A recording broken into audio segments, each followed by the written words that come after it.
नमस्कार dear parents, मी प्राध्यापक Rohini चेरे. Latur नगरीमध्ये RMC संस्थेअंतर्गत आपण the learning planet pre school साठी 2026-27 ची ऍडमिशन्स ओपन केलेली आहेत.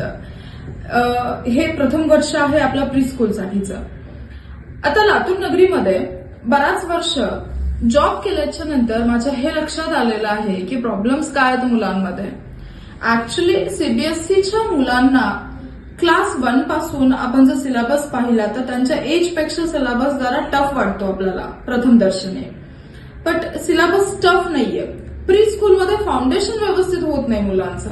त्याच्यामुळे क्लास 1 पासून आपल्या मुलांना पाहिजे ती प्रगती आपल्याला दिसत नाही. आणि आमचे कोचिंग क्लासेस आहेत. आपण फक्त सीबीएसई आणि एनसीईआरटी साठी लातूरमध्ये जुना औसा रोड येथे कोचिंग क्लासेस मागच्या 4 वर्षापासून आपण चालवत आहोत. आमच्याकडे कोचिंग क्लासेसचा रिस्पॉन्स पालकांचा छान आहे आणि पालकांच्या सल्ला आणि विनंती याच्यामधूनच आम्ही प्री स्कूल उघडत आहोत. तर प्री स्कूलसाठीचा जो स्टाफ आम्ही घेतलेला आहे तो अनुभवी स्टाफ आहे. एक्सपिरियन्स्ड टीचिंग स्टाफ आपण घेतलेला आहे.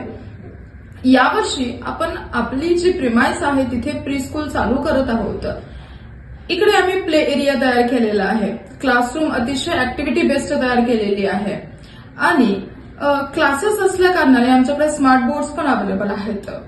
तर मुलांचं जे एज्युकेशन होणार आहे बिफोर क्लास 1 म्हणजे क्लास 1 ला जाण्याच्या पूर्वी आपल्या मुलांना रीडिंग आली पाहिजे, रायटिंग आली पाहिजे, how to respond in English, how to speak in English and how to understand English हे आपल्याला प्री स्कूलमध्ये शिकवणं अनिवार्य आहे. तर याचा बोध घेऊन आम्ही तसा सिलेबस आपल्या प्री स्कूलमध्ये तयार केलेला आहे आणि पहिल्याच वर्षी आपण आपल्याकडून बुक्स आपल्या सिलेबसद्वारे मुलांना जे पाहिजे ते शिकवण्यासाठी तयार करून घेतलेली आहेत. सिस्टमॅटिक क्लासरूम तयार केलेली आहे पालकांना. ऍक्टिव्हिटी बेस्ड लर्निंग असणारे का तर प्री स्कूल आहे आणि मुलांना कसं सोशल मीडियापासून किंवा काही इलेक्ट्रॉनिक गॅजेट्स पासून दूर ठेवून अभ्यासाकडे वळवता येईल किंवा अभ्यासामध्ये इंटरेस्ट जागृत करता येईल याच्यावरती आपला भर असणार आहे. स्कूल अतिशय व्यवस्थित मुलांना पाहिजे त्या प्रकारे तुम्हाला साथ देईल. आमची विनंती इतकीच आहे की आमच्या स्कूलमध्ये ऍडमिशन घ्या आणि पहा की आपल्या मुलांमध्ये काय काय चेंजेस होतात. क्लास 1 साठी जर आपल्या प्री स्कूलमध्ये आपण ऍडमिशन घेतलं तर क्लास 1 साठी जेव्हा तुम्ही कुठल्याही सीबीएसई स्कूलमध्ये ऍडमिशन घेण्याचा प्रयत्न करता तेव्हा तुम्हाला क्लास 1 साठी एंट्रन्स द्यावी लागते. तर आपल्या मुलांना त्या एंट्रन्सचं प्रिपरेशन आपण इकडेच करून घेणार आहोत. म्हणजे आम्ही सिलेबसच त्या दृष्टीने केला आहे की कुठल्याही सीबीएसई स्कूलमध्ये इंटरव्ह्यू दिला असता आमचा मुलगा मागे नाही पडला पाहिजे.